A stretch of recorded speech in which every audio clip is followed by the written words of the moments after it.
அண்ணாச்சி, கொஞ்சம் தூரம் போக வேண்டியிருக்கு, சைக்கிளை கொஞ்சம் கொடுங்க. எடுத்துக்கப்பா, வாடகை கூட தானே சைக்கிள் கடை வச்சிருக்கேன். 2 weeks later.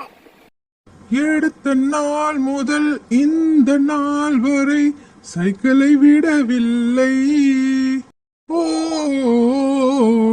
ஓ, ஓ. இந்த எலுமன் தம்பி சைக்கிளை எடுத்ததுல இருந்து வாடகையும் தர மாட்டேங்கிறான், சைக்கிளும் விட மாட்டேங்கிறானே, என்ன பண்றது?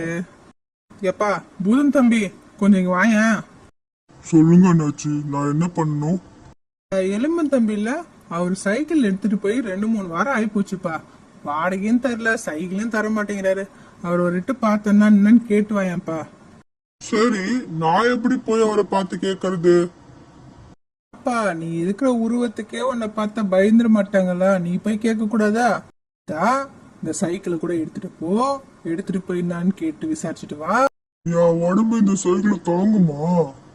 எல்லாம் தாங்கும்பா, எடுத்துட்டு போய் கேட்டு வாப்பா, உனக்கு புண்ணியமா போகும். சரி சரி, நான் போயிட்டு வரேன்.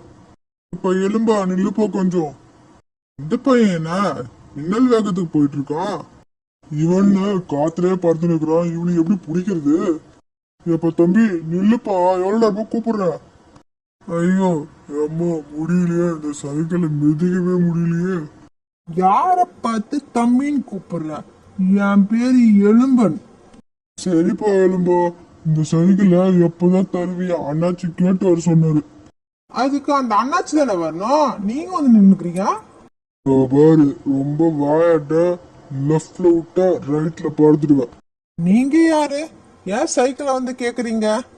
அடிக்கிற அடியில எலும்பு கூடல காணாம போயிடும். எடுத்துட்டு ஓடுறா. ஒழுங்கா அண்ணாச்சி கடையில் எடுத்துமே மூணு சைக்கிள், இல்லைன்னா அவ்வளவுதான். பார்த்து நடந்துக்கு, ஜாக்கிரதை. அண்ணாச்சி சொல்லியிருந்தா நானே வண்டி எடுத்துன்னு வந்து விட்டுருப்பேனே, எதுக்கு ஆளெல்லாம் அமிச்சுக்கிட்டு? இதுக்கெல்லாம் இந்த மாதிரி ஆள் அமிச்சாதான் சரிப்பட்டு வரும். எடு என் வாடகை காசை, குடு என் சைக்கிளை. இந்தாங்க உங்க சைக்கிளு, இந்தாங்க உங்க வாடகை காசு. இதுக்கப்புறம் இங்க வரமாட்டேன்.